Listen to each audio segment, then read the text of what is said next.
All right, we're live. All right. Welcome to the league's first ever podcast. Coming at you, this is Luke. You got Noah and Justin, your weekly power rankers. We're rankers, guys. Weekly league dominators. That's right. Your three top managers. All right. We decide who they are, and it's us. So, what we're going to do is we're going to kind of break down the weekly matchups, or rather the teams, where they're at in the rankings. We're first for this first episode. Everyone's going to kind of break down their ranking methodology. And Noah, you can go ahead. Just go for it. Just dive in. All right, so my ranking methodology, I kind of think about it like if I had to swap teams with someone, who do I want to swap with? And why are you reading my script, dude? Come on. What I take into account is everything in the true rankings, but I don't consider next week's schedule. So like for some teams that were 3 and 4, like I don't really want to go into a 3 and 4 position, and I definitely don't want to go into a 3 and 5 position, but I didn't think that would be fair. So I don't consider me thinking they're going to lose next week or something like that. But I do consider like points for, positional strength, and record. I probably, of the three of us, weigh record the most. So that's my summary. All right, Justin. That sounds good. I mean, it makes sense to me. Go for it, Justin.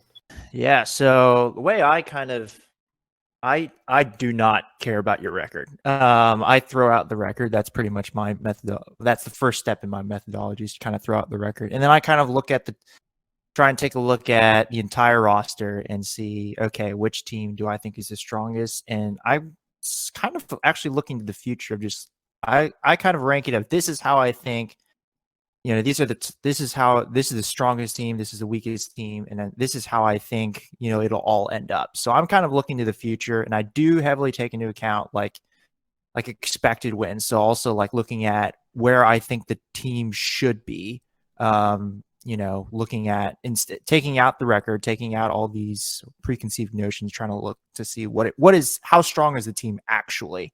So I'm really looking at team strength, I guess you could say. And that's pretty much the gist of what I'm doing.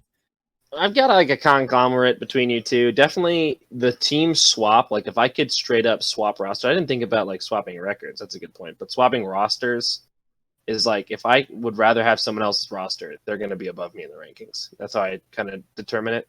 Their playoff chances is often like, not that I have a point system, but definitely is a point. Because like, maybe you have a really strong roster come week 10, but you were terrible up to out of that point, and so you're out of the running. That's kind of, lay into my deliberations here.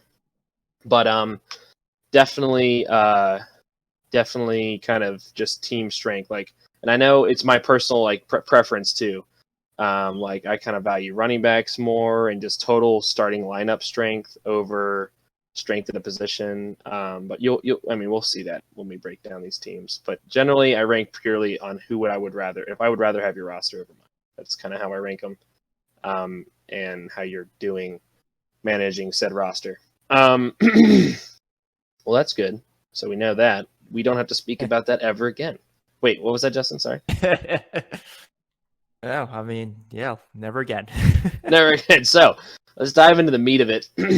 We're going to be breaking down the rankings.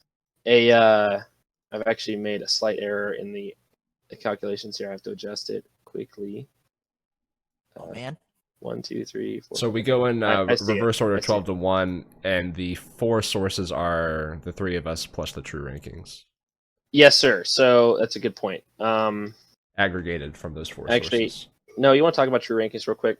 Yeah, so true rankings take into account your overall rank, not your divisional rank, but your overall 1 to 12, and then your breakdown, which is a consistency metric, which tells you like how many teams you would have beaten on any given week, regardless of if you actually won your matchup.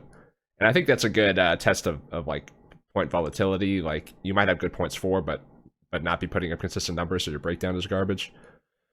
And then coach is how many points you left on your bench, which I guess is just strength of managerial skills. So players like Cody usually don't do very well on that because he doesn't check his lineup that often. Just the way it is. Woof. So Woof. I do think that's a slightly flawed metric, but that's for another time. Yeah, and one of these metrics doesn't hold any more weight than the others, so it all kind of evens out. But yeah, I agree. Coaches like it doesn't really matter because you might have a player that got injured and you get punished for it, so it's not the best system. Okay. Good. All right, I fixed my error. My bad. Okay. So now that we know that, what you, the listener, do not know is that we've accumulated. We all have our own personal rankings. We've plugged them into a system. I know where everyone sits. Now I'll be revealing the power rankings from the bottom to the top. We're going to be going into each team, and let's just kick it off. Let's start at the bottom ranked team, and Number everybody but one of us had a difference of opinion, but very slightly. This is Mark Cockrell. Unfortunately, Mark, is captaining the Super Ballers, and he's sitting at the bottom. Justin, tell me why you have Mark at number 12. Well, I mean, I don't know where to start, but I mean, like, there's just no. I mean, when you have to start McKissick, that's not a good sign. And geez, I mean, and then also like losing OBJ for the season like that. So that obviously, because I do take heavily into account like your future. So losing OBJ for the season, I mean, that's rough. And then obviously we've talked about it a lot, but just like the overexposure to the Baltimore Ravens. I mean, there's just you had a hand in this dude though. You're hitting this guy, and you gave him 2 Ravens. That's true, and I'm so glad I did because I mean, instant stock has just gone down from there. Like it's oh man, so sorry, Mark. But I mean, reason for hope. I mean, I think the Henderson has looked good when he's actually been given the touches, and CeeDee Lamb looks legit, except Cowboys. 7th round rookie starting. Yeah, and they're just the Cowboys are just imploding. So it's like even the reasons for hope, there's not much hope. I think you hit on something huge. We're looking at the matchup here. We've got McKissick in the starting role. Beckham gooses before he gets hurt, which sucks. Some players, they give you that touchdown, then they go down. No, sir. Fells gooses. Not that he was. I mean, I don't know about you guys. I wasn't expecting Fells to goose, but I didn't expect that either. That was a surprise. Starting the Cardinals against Russ is a bad idea. But it worked. 7 points is hardly working. And I know I started a 2-point defense this week, but 7 points is hardly working. Okay, and at least Robbie Gould's a contributor here. But this roster is just, I mean, Noah, tell me if I'm wrong.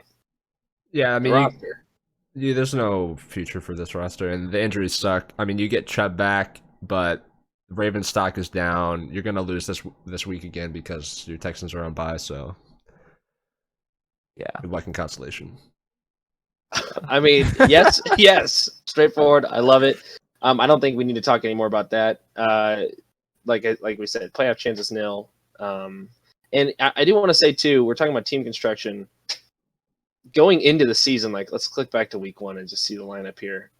Chubb, Mixon, Kirk Cousins, Beckham, Marquise Brown, Mark Andrews, Will Fuller, Robbie Gould, Baltimore Ravens, a score of 109. Not a bad looking roster from the onset, but we can see how far we've come to McKissick, Fells, Bridgewater. It's oof. It's not been a good does year. Have a great matchup this week. All right, he's going to light up the Falcons.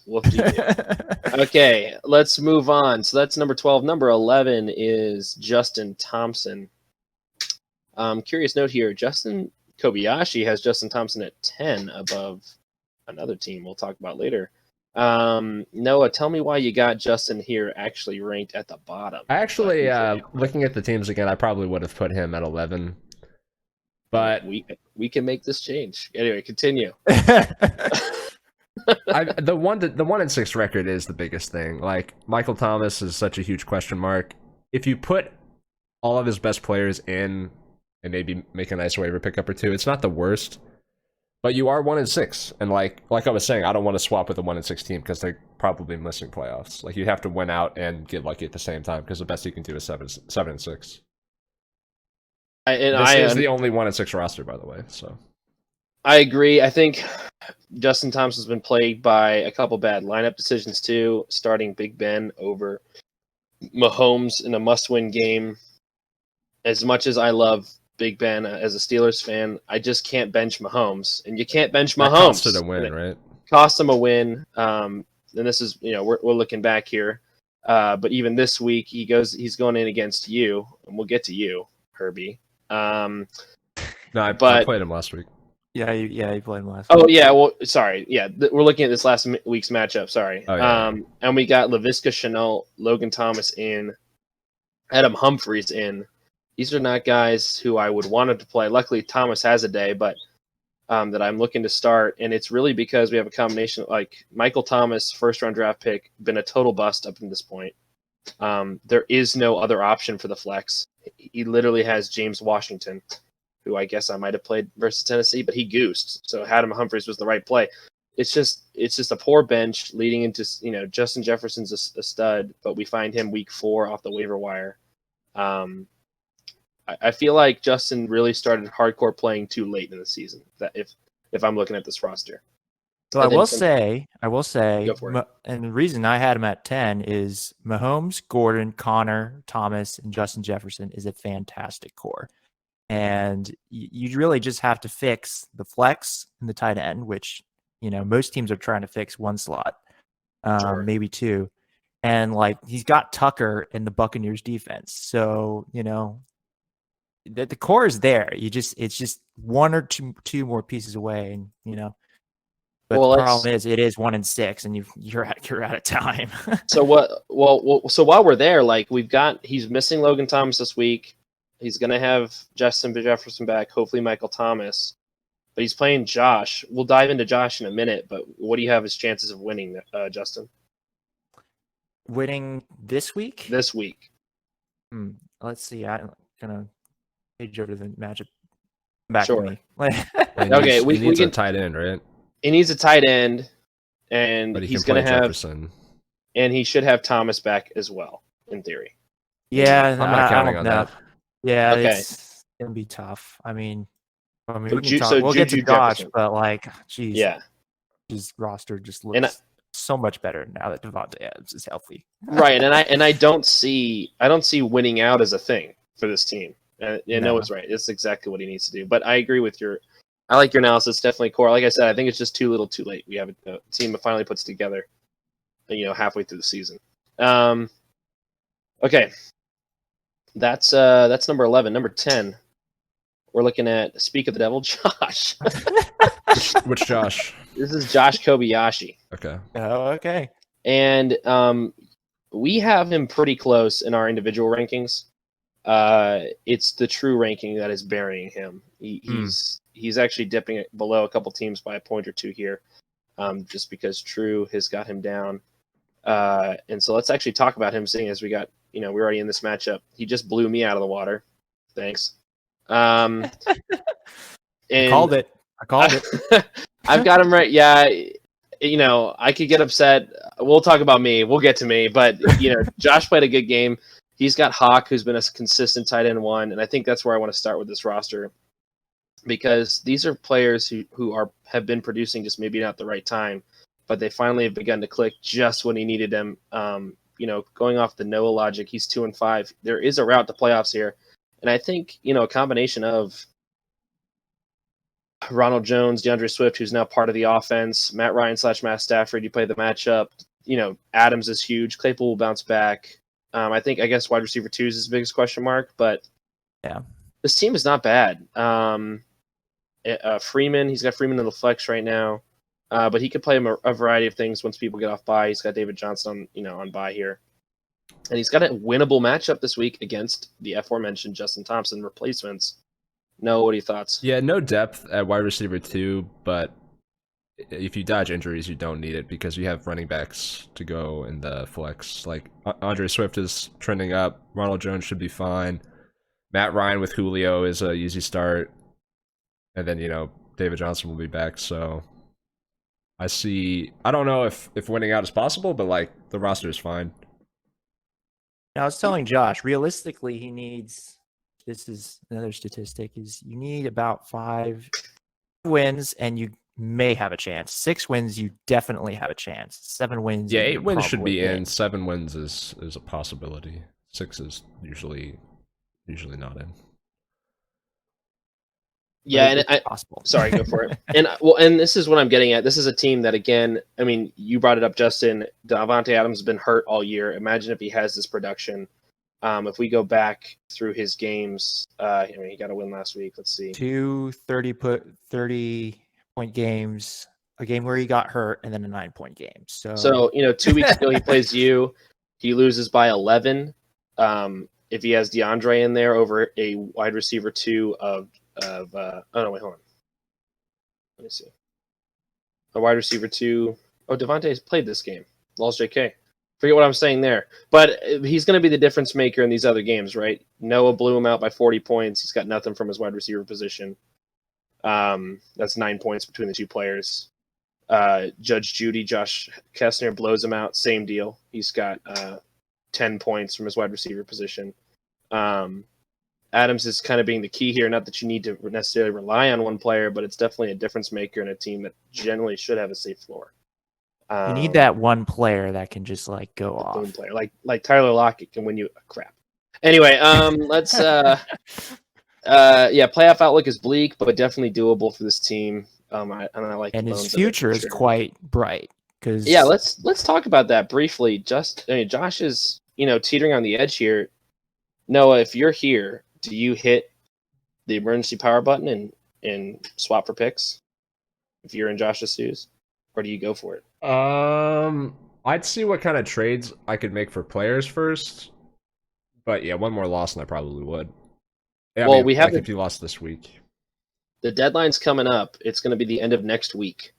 Okay. And so I guess that is close. This coming week is kind of going to be the decision maker. I feel like I'm already there for Justin Thompson. I know we're back because of the rules and Josh's situation. I would be trading for picks. But if you actually wanted to do well in constellation, then I probably wouldn't.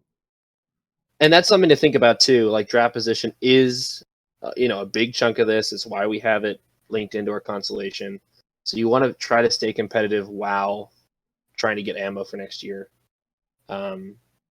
But yeah, it's interesting to think about. He's just so close to me. The win against me this week helps for sure. Okay, you think about it. He wins against Justin, and if he could win against Santos, like you're 4 and 5, you're definitely in there. So it's close. It's very close. If the trade deadline was one more week, it would be a lot easier decision. But because it's next week, it's kind of tough. And that's why we have it halfway through the season. For that reason alone. Okay, that's Josh at 10.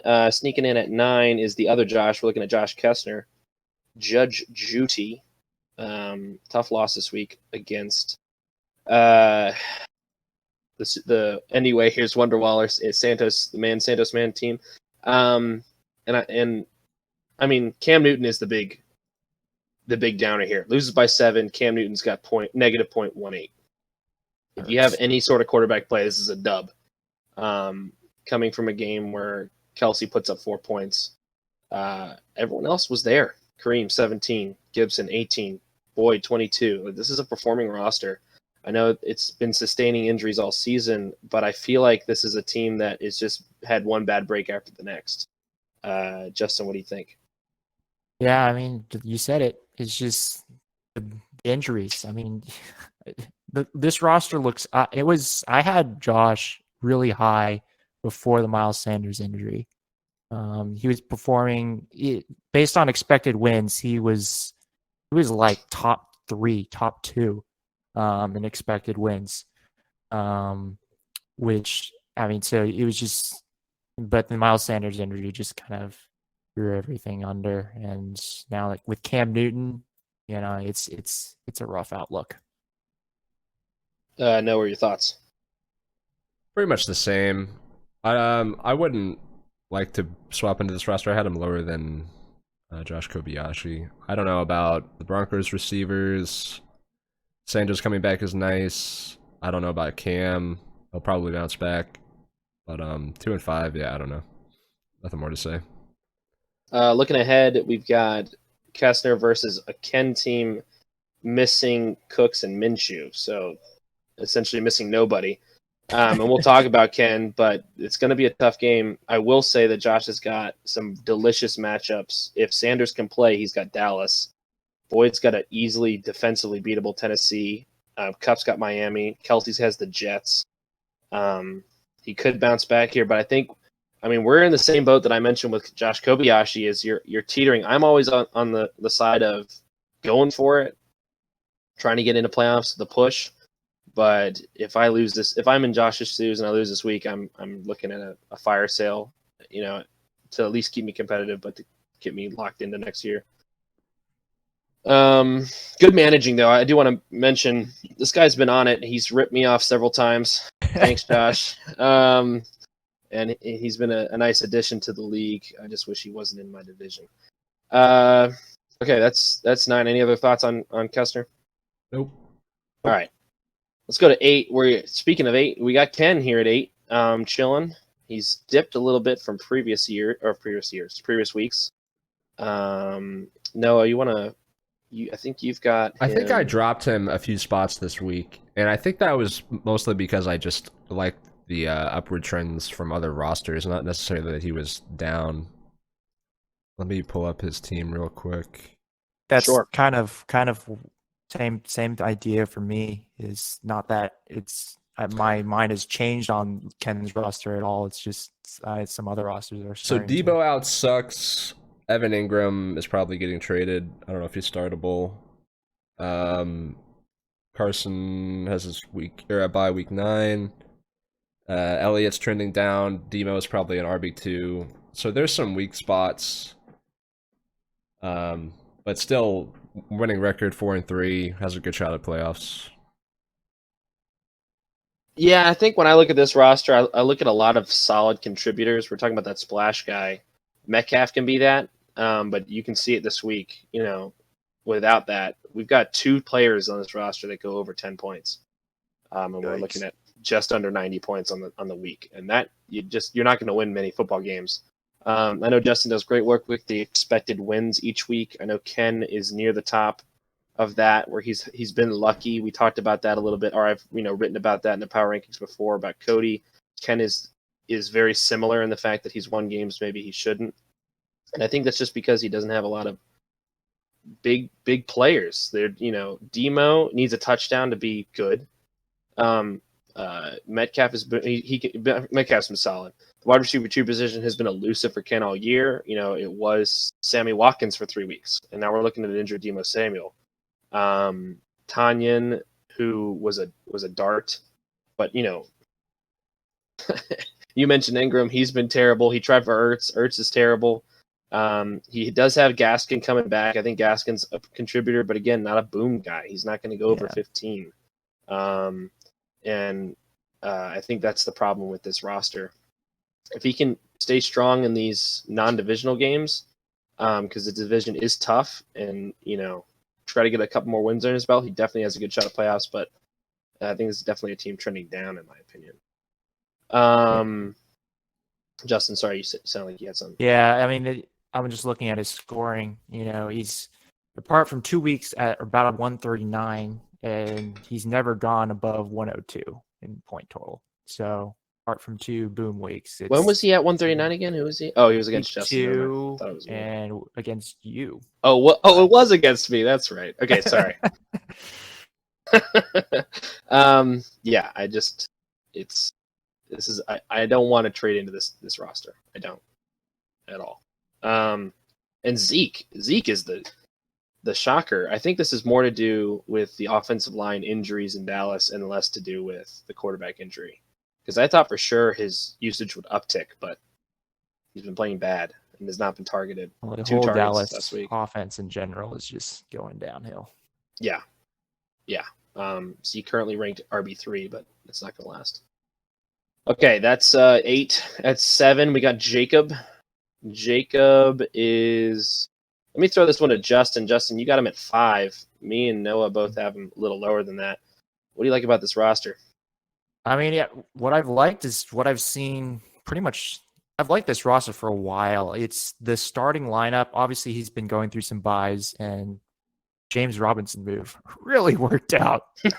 Oh my gosh, did that work out? I was texting with him, and it bought him a win. It bought him a win.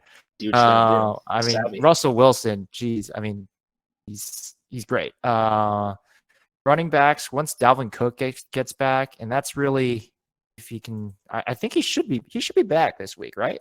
He should be. Okay. Yeah. Boston Scott, we'll see, but RB1 is great. Wide receivers are excellent. I mean, I think Robinson and Thielen are great. Robinson's like a good wide receiver too.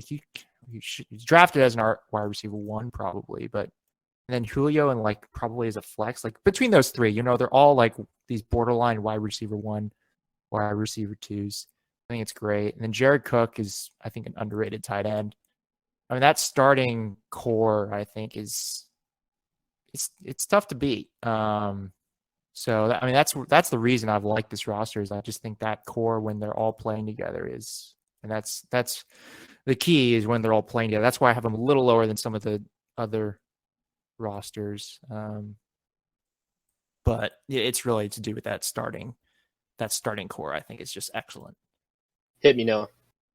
I think I had him lowish because I'm not sure about Julio's consistency. Obviously, he's consistent, then he should be making playoffs. Because Cook is startable. You got 3 right receivers you can lock in.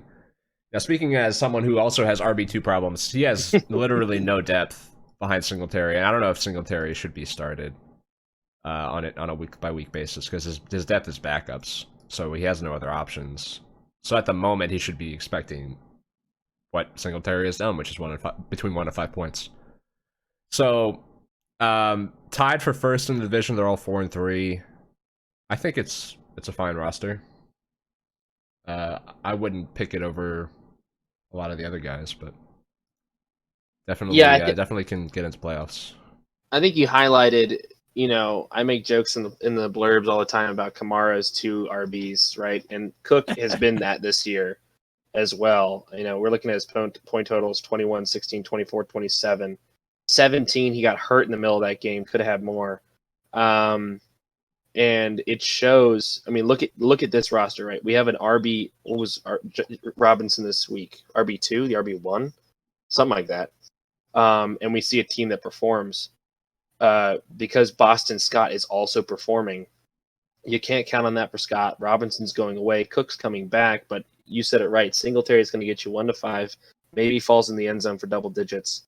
And you need that to play ball with these tougher teams. He went up against a good roster in Cody this week, and he's going to have some cupcake matchups coming up, I am sure.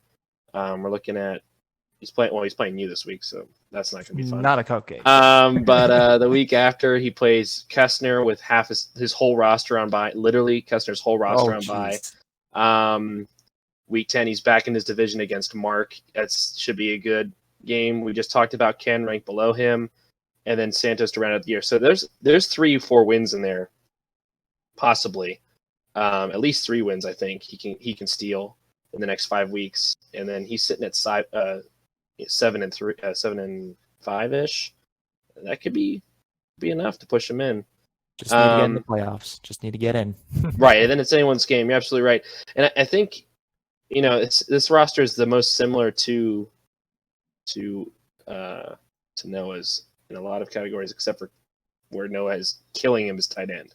Noah's got a tight end 1. Cook is inconsistent, and I just can't. He's double-digit games of the touchdown games, and he gets those literally 50% of the time. So concerns RB2 tight end, but otherwise good job. Savvy move on the Robson play. Literally bought the win. Good for you, man. I questioned it just because I thought you could maybe squeeze more out of Rodgers, but a win's a win. I'd much rather have a win last week. So kudos. Okay, that was Jacob. Let's go to number 6, and this is where the illustrious Justin Kobayashi slides in. Nice. Justin, what's that a boost of? I'm sorry? What's the boost from week to week? That's a good question. Let me pull that up real fast. Because you were where were you at? Right? That's like 9. I think he was at 9 last week. So he was at 6 this week. He was at 9 last week with a 3-round bump. Nicely done, buddy. We're going up. Noah. This is this is hilarious. So this is my first winning streak since 2 years ago. I've never won 2 games Oh no! Damn. Oh no! Oh no! That's funny. Oh, it's so bad. But we're back. We're back. So I want to highlight something. You, me, Noah, we all have you kind of in the exact same spot on our personal rankings. The boost is coming from the True. Has got you at 4, which I think is highlighting a team that's been kind of under the radar a little bit, but most importantly, well coached. Noah, tell me about I've got him at 7. You both have him at 6. It's funny you say well coached because he's only getting 3 points from the coaching, but as 11 from the breakdown, which I guess is consistency, and I think you do have a lot of points against, which is unlucky. Oh, only I'm like middle of the road. That's a good point. I wasn't trying to say the coaching rank. I mean, well managed. Yeah, no, I was just yeah, very funny. No, but I would be happy to jump into this roster. I mean, you do need to win. Like, you can't coast and just wait for all your guys to come back. You do need to win, but I think you have the pieces to win with the backups to the running backs that are always solid, like Bernard and Davis. And then when the roster is fully operational, I mean, it's like you can't even start all your good players because you got Robinson, Mixon, and McCaffrey, and then Hopkins, Anderson, and Allen. It's like, man, OP. Yeah, and I don't know how you traded in all these running backs. That's insane. Well, again, well coached. Wink. I think T. Higgins is becoming an auto start. Oh, him too. And this is wide receiver 4 because Anderson's not going to see the field. The only reason I've got you at 6, Justin, is because you have the backups in. Because we have the injuries. Yeah, that's the only reason why. It looks like McCaffrey's coming off IR. He might play this week, which could be huge. I kind of hope he doesn't this week, honestly, just because give him some extra rest. I don't think I think he's pushing it. Sure. And if he my greatest fear is that he comes back this week and he's on like a snap count. But you have to start him because he's active. Yeah. What do you do? You have to. Who do you start? Like it's right. Oh, no, I'm with you. And so either way, if he doesn't start, either way, Davis has been a solid fill-in. No mention that Bernard's a great back. Number 2 handcuffed. Throw it in there. Mixon might be back this week, which would be. And I want to highlight the Rodgers move because your team name is Konami Code, mentioning the cheat code that is Lamar Jackson, who has not been a cheat code this year. First great game. Except for 2 weeks. 17, 14, 13 are finishes from last year's Fantasy Player 1. And not holding on to the name, not holding on to Lamar, and going to get someone who's performing and has a rash of great matchups. Minnesota, San Fran can get got, Jacksonville, Philly, Detroit, all coming up for Rodgers. And all you had to spend was not using a player you didn't need for a week. Savvy, okay, whatever. Like that's a savvy move, and this is why we let the listeners in on a little joke. I send whenever Justin's looking like he's going to lose, I send him a gif of a loaf of bread. Hit me up in my mentions. Don't have Twitter, but hit me up if you want to hear that whole story.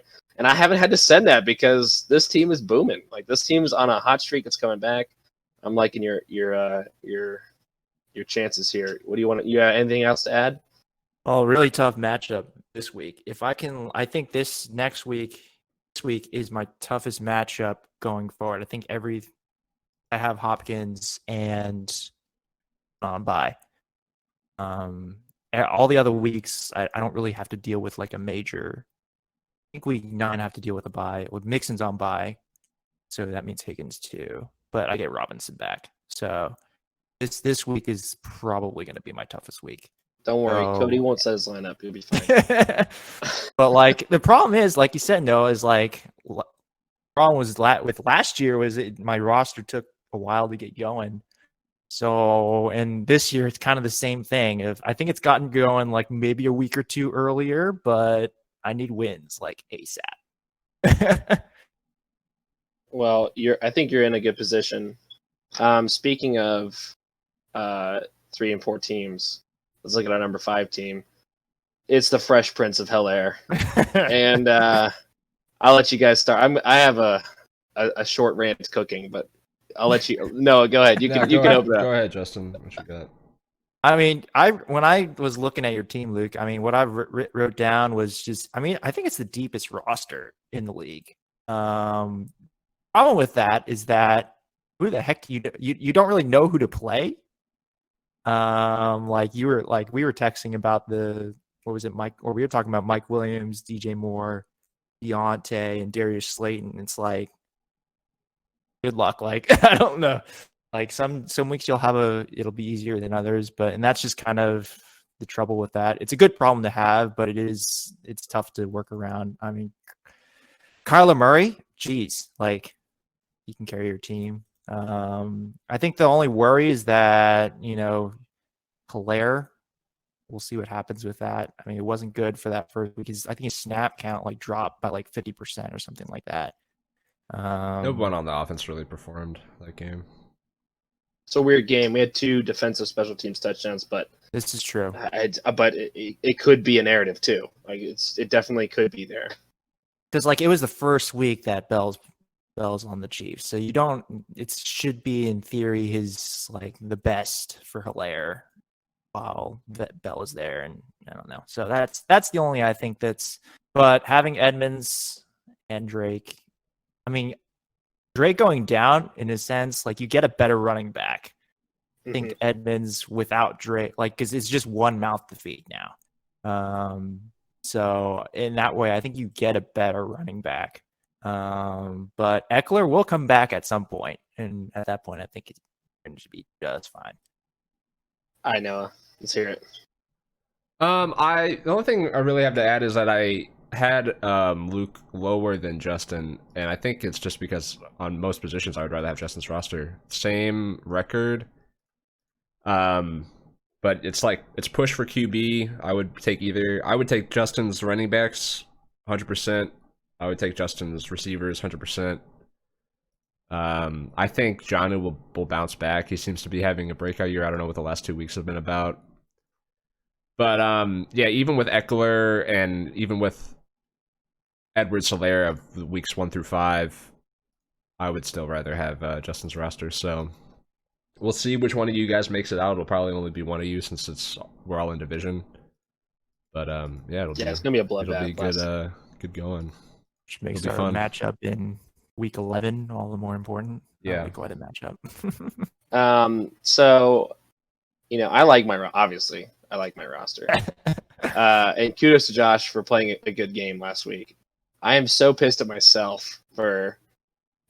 Justin mentioned talking about receivers. I literally talked up Deontay. Justin and I shared a team in another league, and I think Justin, not that I had to talk him into it, but I was so hot on Deontay Johnson this last week and how he had to be in the lineup because we have him in that league and we swung a trade for him.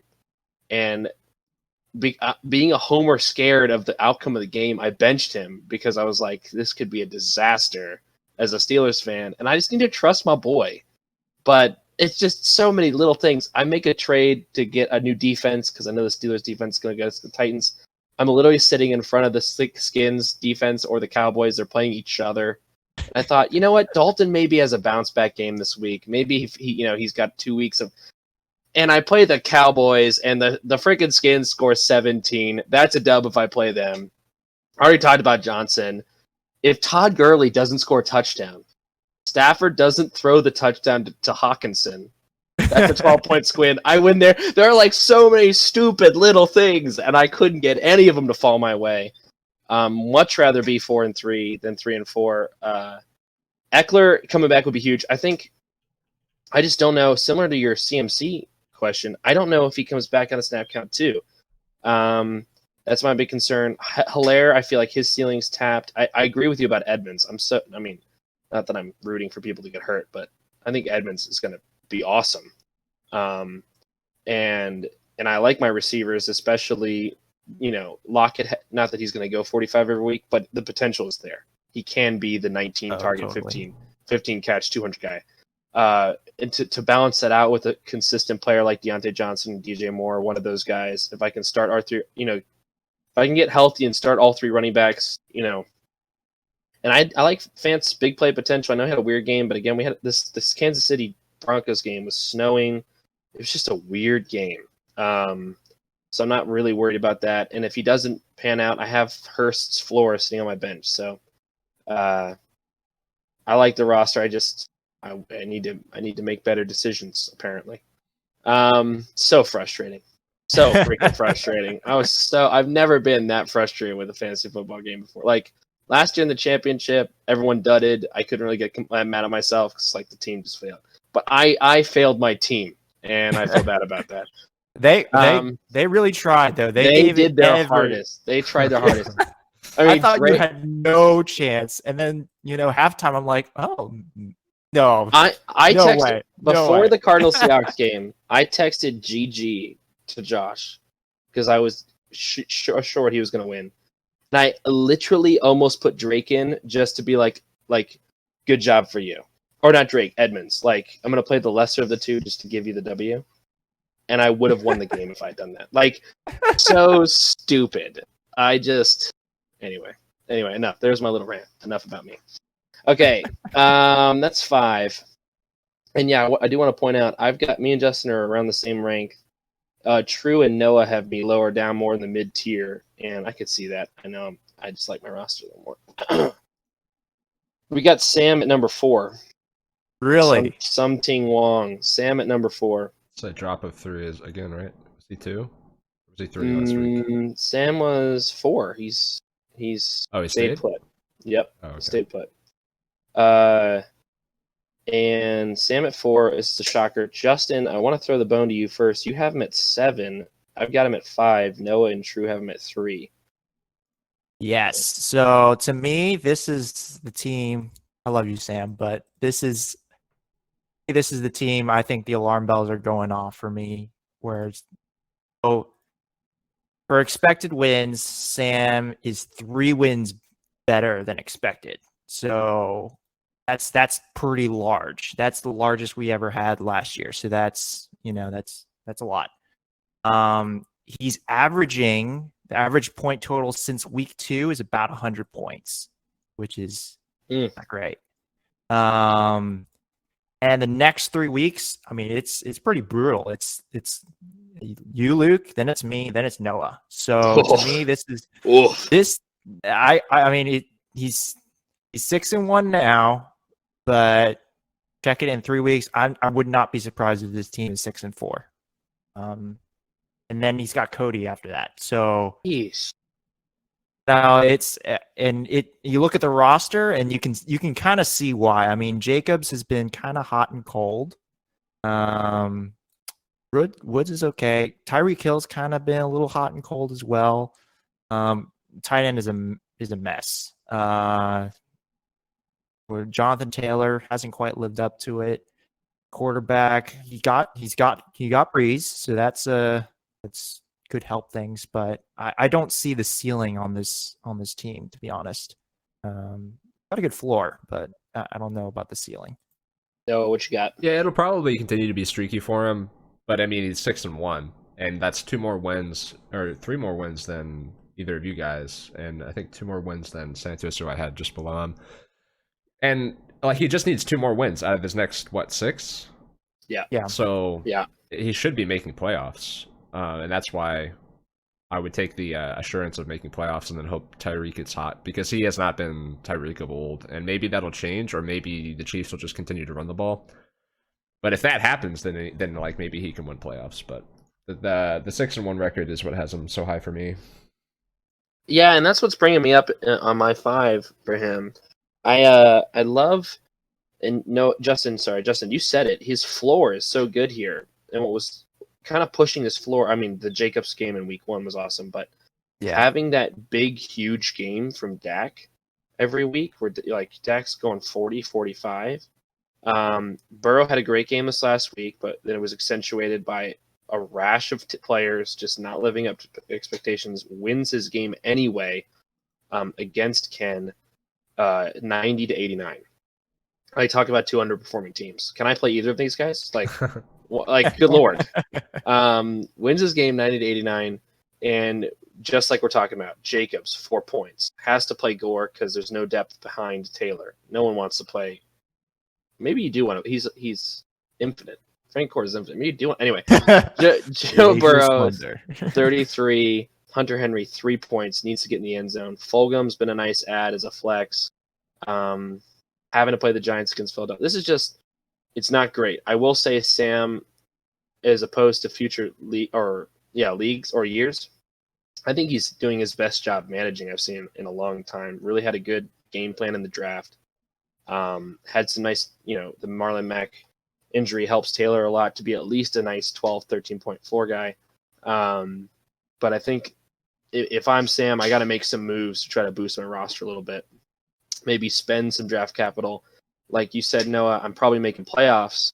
So maybe I start trying to manipulate my roster to be playoff matchups, sacrifice a game or two here, but, get those 2 wins.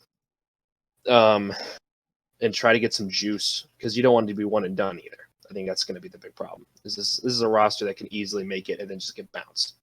And you said it, like, this position is great because you are 6-1. You have a lot of flexibility. Like I'm hand strapped. I have to go for a win every week. Like Right. I just have to. Sam, like you can swing a move with like maybe Justin Thompson, maybe Josh Kestner, maybe Josh Kobayashi. Maybe you go swing for, a true like ceiling player. And I think the whole complexion of this roster changes. I mean, you just add one like good piece, and I think this roster looks quite a bit different. Right, because the floor is so safe. The floor is there. Like the Right. floor is there. The floor is great. Right. You just need that ceiling player, and Tyreek Hill should like some of these players should be ceiling players, like Tyreek Hill, Josh Jacobs, but for whatever reason, it's just not coming in. I feel you. Okay, that's 4, Sam. I know we're talking down, but you're at 4, buddy. You're in the top 4, right? Keep doing what you're doing. Okay. At number 3, Mr. Disrespected, Cody J. Williams. Hey, let's go. All right. +2. He's at 3. He's at +2 bump in the power rankings. And I'm gonna say this first of all. We're gonna dive in. I'm gonna say this. Play freaking AJ Brown. Yeah, just put Cody, him in there and if you're listening, about that put position. put him The rest of in. the season. He's got no choice this week because There's no more buys for him. There's no more buys for him. Put him in. Get your 20 a week. He's just and forget about it. He's just keeping him fresh for playoffs, dude. But I've been saying this for a month, and we have a loss. Cody's team has a great game, 123. Happens to play a James Robinson fueled Jacob team. Loses by 2 points. If you got Brown in the flex over, why is Michael Gallup shouldn't even be there? Yeah, he should be dropped. He should be on the waivers. If you got Brown in, you win by 20. There's a statement. It's a statement game, and you might even be poking at the number 1. I'm not joking. Yeah. But my rank, I've got him at 4, and that has less to do about the roster and more about the joke I made earlier about the roster or the lineup not being set. Like you called us out. You said you're sleeping on me. I'm not sleeping on you if you're not going to set your lineup. I'm not going to sleep on you. Prove me wrong. Put your boys in. Let them cook. Well, hopefully the buy for Terry McLaurin will force his hand. I hope so, but he won with Derrick Henry and another Titan in his lineup in week 3. In week 3 he won with hold on. Maybe it was week 4. When did this dudes play? He gets a W against Justin with Eric Ebron and Derrick Henry putting zeros up on bye in his lineup. Gets a win. You can't count on that. You just can't. Noah, let's hear it. Yeah, I mean, I like all of his positions. I don't like Ebron, but I like tight end. You can play the waiver wire and hope you get lucky, because if you're out of that top 3 and then there's maybe 3 other guys you can rely on, you're just playing for a touchdown, and that's fine. Right. Like half of the teams are going to have to do that any given year. Yeah. So I don't hold that against them too hard. But you have 2 RB1s. Tom Brady's popping off, and even if he didn't, he had Watson, and then AJ Brown, Mike Evans, Terry McLaurin. I would play AJ Brown and McLaurin as the 1 and 2, obviously, and then Evans in the flex. Right. He is kind of touchdown dependent, but there's no real weakness there. Oh, and a side note here, Godwin had surgery. He's out. We've seen Evans' numbers go up when Godwin's out. So Evans will be great for probably 2 weeks. Yeah. Justin? Yeah, I mean, you said it. No, I mean, I think if there's a position that you're going to be weak at, it's tight end, and that's fine. That's the way I played it this year, and that's kind of how I drafted. It didn't go so hot, but Brady, he gets, I mean, the rich get richer. I mean, he's getting Brown now. Mm-hmm. Oh my goodness. I mean, he's just going to be, I think he's in the running for like, we take it from like this week going on, and I wouldn't be surprised if he's the top QB like going from here on out. Let me read out the Bucks matchups just real quick. New York Giants, New Orleans Saints, who can be beat apparently. Carolina, LA Rams, it's a tough one. Kansas City can be blown up. Minnesota, Atlanta, Detroit. The playoff. The Minnesota, Atlanta, Detroit in the playoffs. Holy crap! Sorry, continue. Yeah, and Derrick Henry. I mean, I think this roster is just going to get better. As I think this roster can just like blow up come playoffs. I mean, because we know Derrick Henry, so it gets cold. The Yeti emerges. Yeah. Oh my gosh. Todd Gurley's been surprisingly pretty good. Yeah, he's been better than I expected. McLaurin is outstanding. AJ Brown, if he plays them, is outstanding. Tight end, like we said, is kind of weak. I don't know what to do about that. Goddard flex. coming back, so that's Goddard true. Could be good. Goddard should be good if he's back. Right. Yeah. Agreed. When he's coming back, though. Week 10 right now. Week 10. Okay. Yeah. See, that's like in time for the playoffs. Like, geez. And I have Cody.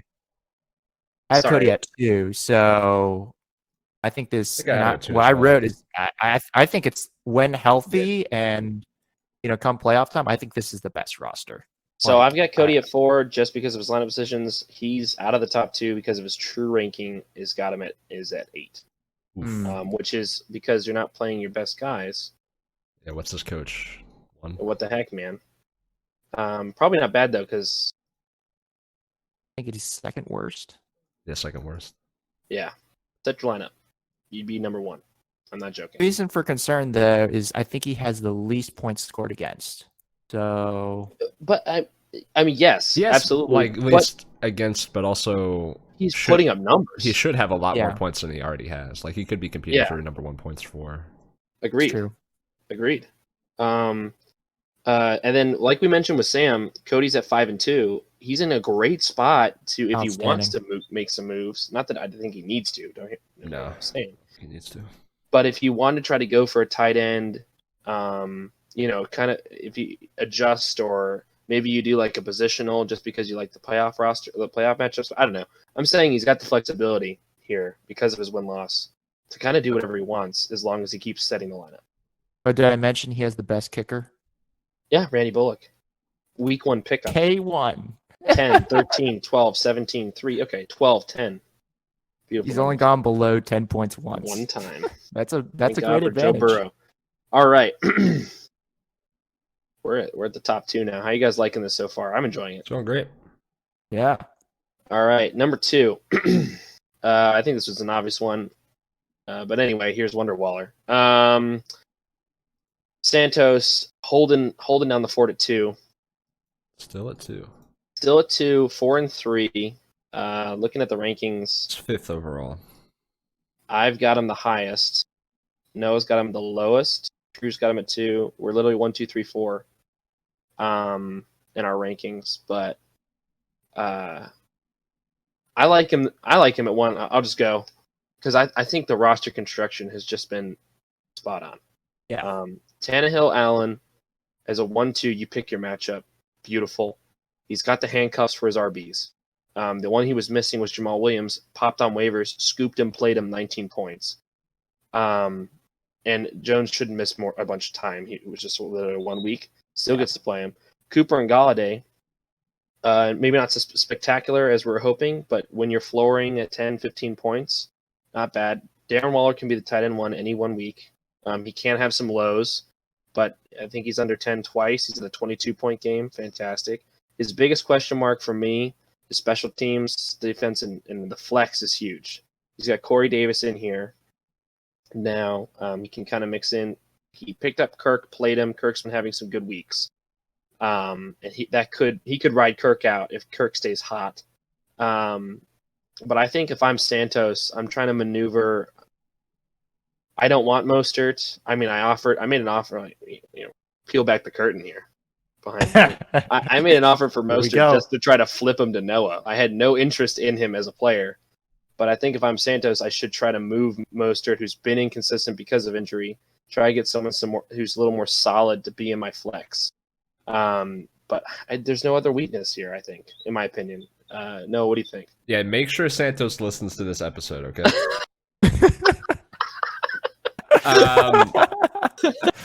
Yeah, I don't have him at 1 because I don't know if you can. I mean, he kind of has to, but I wouldn't be starting Cooper with that rookie QB. I would look for another option. You know, if it were my team where I had wide receiver depth, but of course he has to play him.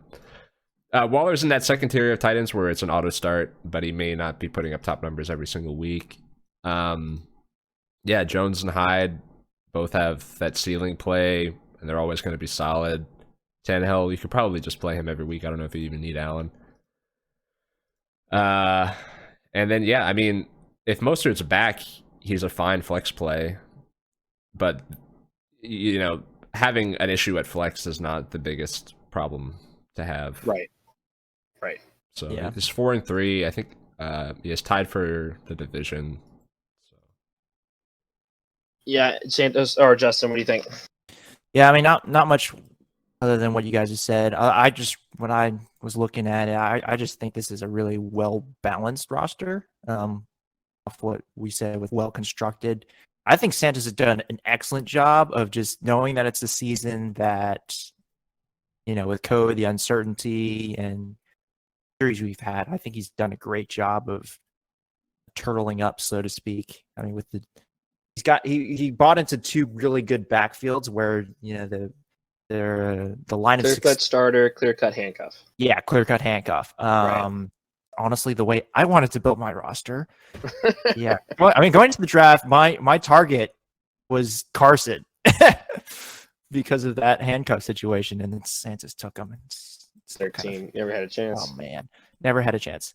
So I think he's done a great job with that. I think Sly could be. He's a great kicker. Wait, did you guys see he almost kicked? Yeah, the 65-yarder. It was a yard off. Yeah, so close. Virginia Tech alum. Whoop. Yep. So I think his schedule shapes up pretty nicely going forward. I think he's pretty much a shoo-in for playoffs. Yeah, I want to bring that up too. Santos had some of his harder matchups with bye teams or with bye games, like having Carson or Jones out. And he lost a couple of those. You know, he plays Cody, missing Jones. He plays Noah, missing Carson, loses to you by a point. Not that you had, you had a Kamara out as well, so it kind of balances there. But this is a team that hit all of his hard matchups without his best players in locked in. And Justin brings up a good point. He's going to hit his easier matchups fully loaded, no pun intended. And so I think the future's bright for Santos. Well done. All right, so that leaves only one team. We don't have to talk about it. So this has been a great episode. We'll see you guys next week. I'm just joking. We'll talk about big boy Noah, the perennial number 1. I just want to throw a stat out to people. The dynasty. I want to throw a stat out to those who don't know. Noah's average league finish position is 2. It's 2. That means it's usually 2. It's not like sometimes it's 1 and sometimes it's 3. It's usually 2. It's usually 2. Yeah. But it means he's in the championship freaking every year. I got him last year in playoffs, thank God. But that didn't help me apparently. But here he is. And Noah, you're going to speak last about your roster. I do want to hear your thoughts. I think for me, I've got you at 2. And I've talked about why I like Santos' roster so much, but let me talk about why I like yours.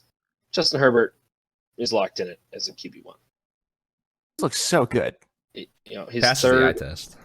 His third or his fourth plus 20 game, his first plus 30 goes 38 points.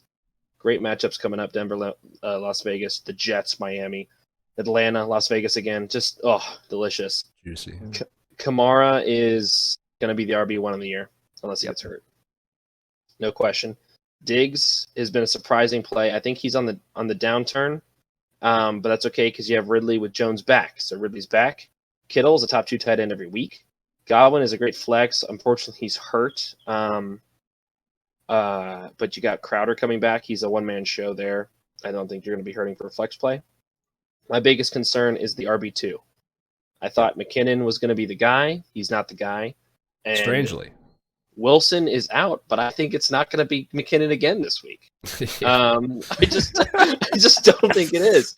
Bell could be a floor flex play, which is, this team could survive off 7, 8, 9, 10 points off of RB2, but it needs to come. And I'm hoping Bell could, for you, for me, my selfish reasons, I hope Bell doesn't become this, but Bell can be the, goal line pass pro reception guy and put in 10, 12 to fall in for an 18-pointer touchdown game easily. So you could have it there.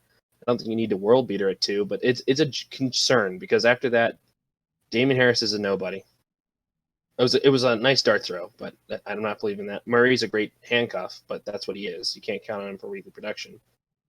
And then we have chips. Antonio Brown, hopefully you can flip him, or Godwin, one of them, or maybe both. Or I don't maybe know. he's okay. I think you can sell Brown right now on name alone and maybe pick up a player for the flex, but not RB2. The concern is there enough for me. Not that this team isn't producing when you have the wide receiver 1, 4, 7, tight end 2, quarterback 5 in the last 5 weeks or whatever. But it is a concern against some of these other teams that might be more complete. Justin. Like we said, when you have Alvin Kamara, you don't really need an RB2. So right. You need a warm body. It's not going to get you negative points, Jerick McKinnon. That's pretty much, yeah. He literally got you negative points. That's hilarious. First off, I commend you. The team name improvement. Oh, yeah. I think I found my team name finally. The team name all year. Like Diggs Alfarambe, great. The Fresh Prince of Bel-Air that lasted for 4 days. I love that. I wish I'd stayed. It's always on point. Anyway, sorry, continue, Justin. I was getting annoyed at because every time I have to change your name on the expected wins. But then I saw Herbie fully loaded, and I'm like, oh, that's good. Okay, I'll change it one more time.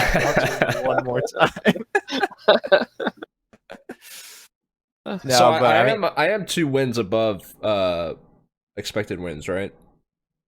Or no, I should be 1 because I think it's. I should be 1 because I think I had 2 games where I should have lost and 1 game where I should have won. Yeah, you're currently 1 win better than expected. Yeah. Right. And that was a game I scored top the expected win standings. So those 2 games that I should have lost were 92 and 105. Not bad. So games. no stinkers. 92 I was missing Herbert and Kamara. Right. So yeah, I think the points for speaks for itself.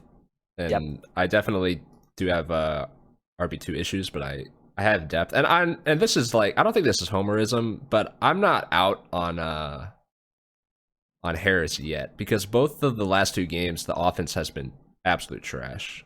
That's true. Cam just keeps turning the ball over, and this week more so than last week he did get the majority of the carries and looked okay, got a target or 2. So if they can actually compete in a football game, he'll probably be putting up between 8 to 10 points, maybe with a touchdown upside. So, if I can't make a move and if Lev doesn't work out, and if the Patriots can get it together, then maybe I have something. So I don't feel like it's dire straits for getting a piece there, but it definitely is the obvious hole in otherwise a complete roster. And like we said, great position being 6-1, you do have that flexibility. So make a move. as 6-1, I can, I could flip Antonio Brown or I could just wait. I don't need to fill that spot right away. Maybe he becomes Tom Brady's favorite target. You never know.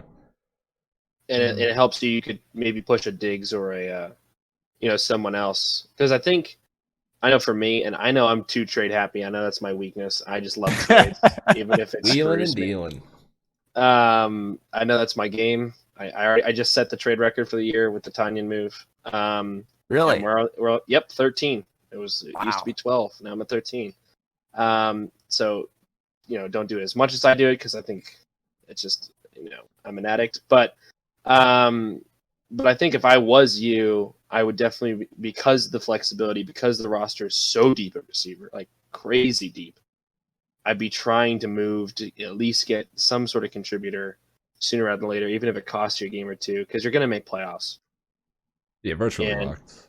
and you don't want to be in the same situation. I think you have not that he's in much dire straits in that regard of being bounced. I think your roster's too strong to just straight up be bounced unless you have a weird week. But taking every opportunity you have to make yourself the best you can be for the last 3 weeks of the year, it's definitely where I'd be. But I mean, I love the roster.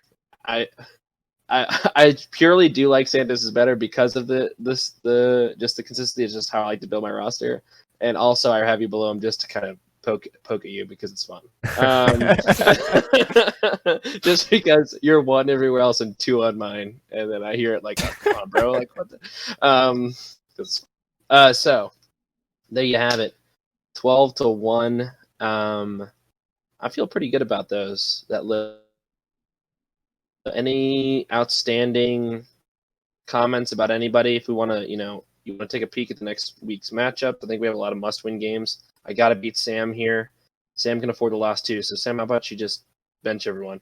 I know Justin's in a must-win. Yep. I mean, I guess everyone who's not 5+ is in a must-win.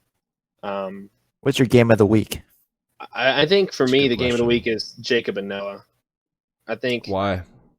I think both these teams are at full power. Oh, okay. So that's just someone to watch. Yeah. So it's just going to be fun. I think it should be a high-scoring affair. I think both of your RB, like I said, I think this is the 2 teams that are very similar. Both your RB2 and it's not a great spot. But everywhere else, Herbert versus Wilson, Cook versus Kamara, Ridley versus Jones, same team. Diggs versus Thielen, Crowder versus Robinson, Kill versus a weaker Cook. So Kill's going to win there. But like those are just great positional matchups, and I want to see the top 2 scoring teams of the week. Go at. What about you, Justin? What's your game of the week? Well, I'm biased because, your boy needs Be to win. biased. This is a place for you to be biased, man. So I would have to say, obviously, my game. Well, that's the one I'm really going to be. Obviously, Yeah, I mean, but I think it's a big game. You got your 'cause I handcuffs think- in against the top Cody team, so that'll be good. Yeah, Cody's not going to set his lineup though. You're fine. Hopefully not. We'll see. But I mean, it's Cody's team is obviously good.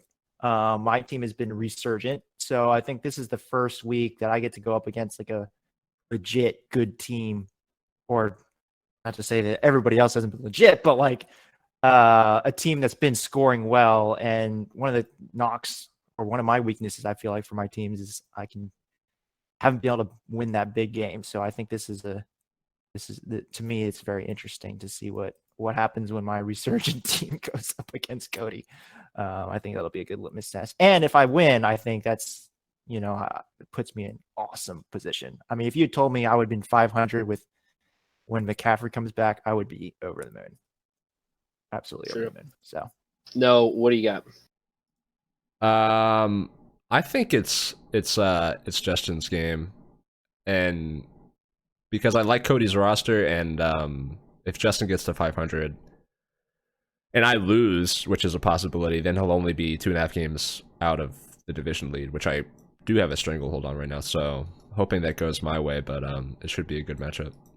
So yeah, the Cody versus Justin game is the game of the week for me. All right, well there you go, the game of the week. It's gonna be fun, and we're gonna be. This is a longer pod than probably it's gonna go. We really broke down each roster. I'm sure in future weeks we'll talk less about construction because you've heard it. Talk more about weekly transactions, weekly movements. We'll probably come up with a bit here or two, like why did you bench DJ Moore and Deontay Johnson? We can name a bit after that, right? Like, why do you bench your best players? Why do you go 62 negative on your bench? We'll come up with something like that where I just hurt myself. But in the meantime, I think I'm good. You guys have everything else to say? I think this is great. Yeah. All right, boys. Well, this has been fun. I hope you all enjoyed it, and we'll see you next week. Adios.